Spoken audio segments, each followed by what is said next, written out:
ऐसी स्थिति में अब ये जो जो जानकारी मिल रही है कि भारत सरकार एसएफआईओ और ईडी के सहारे बड़े बड़े जो जो अधिकारी हैं उनको अब दोबारा तलब करने वाली है। और इस बार तलब नहीं किया जाएगा, हो सकता है कि उनकी गिरफ्तारी हो जाए, मुमकिन है कि उनकी गिरफ्तारी हो जाए। और ऐसी परिस्थिति में अगर इन सबको जेल जाना पड़ा, अगर जेल जाना पड़ा तो मुश्किल हो जाएगा। इसलिए अब सरकार ये कोशिश कर रही है कि प्रॉपर्टीज को कैसे आइडेंटिफाई किया जाए, प्रॉपर्टीज को कैसे अटैच किया जाए, अटैच ही नहीं प्रॉपर्टी को कैसे बेचा जाए, इस पर सरकार काम कर रही है। सरकार एक कमिटी बनाने पर भी काम कर रही है कि उस कमिटी में कौन लोग होंगे। अभी एक जो कमिटी बनी हुई है जिसकी देखरेख में पैसे की अदायगी चल रही है पोर्टल के माध्यम से, उस पर भी निवेशक नाराज हैं। जो सुप्रीम कोर्ट के द्वारा अपॉइंटेड जो जज साहब हैं उनके ऊपर निवेशक नाराज हैं कि उनको 15 लाख रुपया महीना दिया जा रहा है। किस काम के लिए दिया जा रहा है, निवेशकों का तो कोई भला हो नहीं रहा है।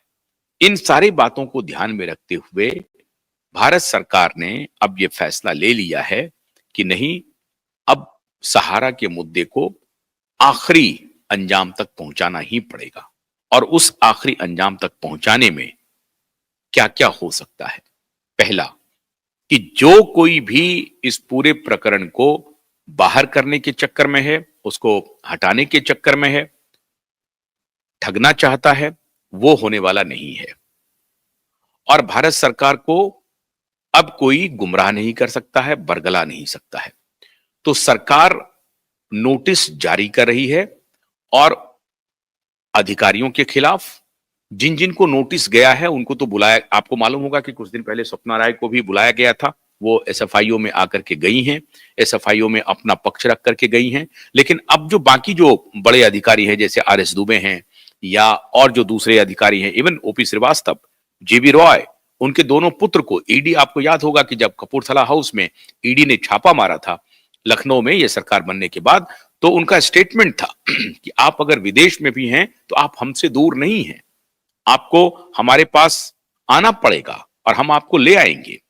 तो जाहिर है ये दोनों पुत्र को भी ये नोटिस जा सकता है, स्वप्ना राय को भी जा सकता है, सुशांतो और सीमांतो को भी जा सकता है, और ओपी श्रीवास्तव, डीके श्रीवास्तव, जेबी रॉय और आरएस दुबे, इन सबको फ्रेश नोटिस सरकार की तरफ से जा सकता है। क्योंकि जो सक्सेसर प्लान दिया है अदालत में, जो लोग कह रहे हैं कि बंद लिफाफे में सहारा के कौन सक्सेसर हैं, सहारा के कौन मालिक हैं, सुब्रत राय के गुजरने के बाद ये बंद लिफाफे में सुप्रीम कोर्ट को दिया गया है। अब बंद लिफाफे में सुप्रीम कोर्ट से क्या लेना देना है। सहारा को यह स्पष्ट करना पड़ेगा कि मालिक है कौन, निर्णय कौन ले रहा है, कौन आकर के आगे बताएगा कि सहारा कंपनी का आगे होना क्या है, निवेशकों का पैसा लौटेगा कैसे।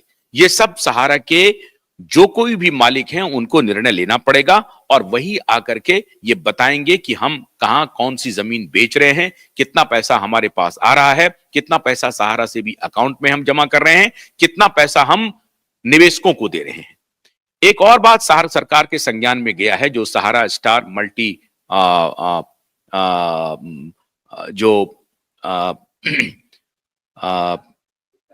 नहीं स्टार मल्टीपर्पस सोसाइटी जो है, उस सोसाइटी के माध्यम से जो सहारा बिजनेस कर रही है, एक एक ऑफिस से 3-3 करोड़ रुपए मासिक कलेक्शन हो रहा है, उसके बारे में भी सरकार बहुत संगीन है, सरकार बहुत गंभीर है। सरकार बहुत गंभीरता से इस मुद्दे को ध्यान में रखे हुए है कि अगर 86,000 करोड़ और 1 लाख करोड़ से ज्यादा, अब तो सारे लोग कह रहे हैं कि 2.5 लाख करोड़ के आसपास देनदारी है, अगर वो पैसा मान लीजिए कि 86,000 करोड़ ही लौटाना है, अगर वही पैसा सहारा नहीं दे पा रही है, जो फ्रेश इन्वेस्टमेंट ले रही है, उसको पैसा, उस पैसे को कैसे सहारा लौटाएगी।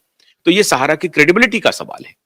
इसीलिए सरकार ने अब ये निर्णय लिया है कि नहीं, आर पार की लड़ाई लड़ी जाए और जो भी प्रॉपर्टीज हैं, जो अनडिस्प्यूटेड प्रॉपर्टीज हैं, वो सरकार सीज करेगी और उसको इमीडिएटली उसको लिक्विडेट करके पैसे लौटाने का काम करेगी। ये सरकार की साख से भी जुड़ा हुआ है और सरकार को मालूम है कि अगर 10 करोड़ निवेशकों के पैसे को हमने नहीं लौटाया तो ये हमारे लिए इलेक्शन में बहुत बड़ा मुद्दा बन सकता है और इलेक्शन में शायद ये हमारे खिलाफ जा सकता है।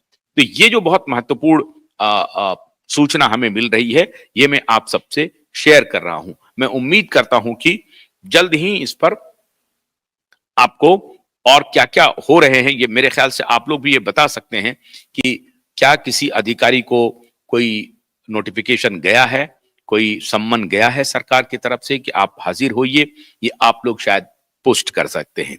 लेकिन कल जब झारखंड के प्रवीण ने हमें बताया कि उन्होंने कंप्लेन ऑलरेडी कर दिया है और झारखंड सरकार और झारखंड पुलिस भी बहुत सारे एफआईआर की तैयारी कर रही है, तो ये एफआईआर किनके खिलाफ जाएगा? ये एफआईआर भी मुमकिन है सहारा के उच्च प्रबंधन के खिलाफ ही जाए। ये सूचना है। अब आप कहेंगे कि मैं ये बात जो कह रहा हूं उसका कोई आधार है, तो हमारे जो सूत्र बता रहे हैं उन सूत्रों के हवाले से ये हमने आपको जानकारी दी। आज बस इतना ही मैं आपसे बात कर पाऊंगा। कल आपसे फिर मुलाकात होगी, तब तक के लिए अनुमति दीजिए। नमस्कार।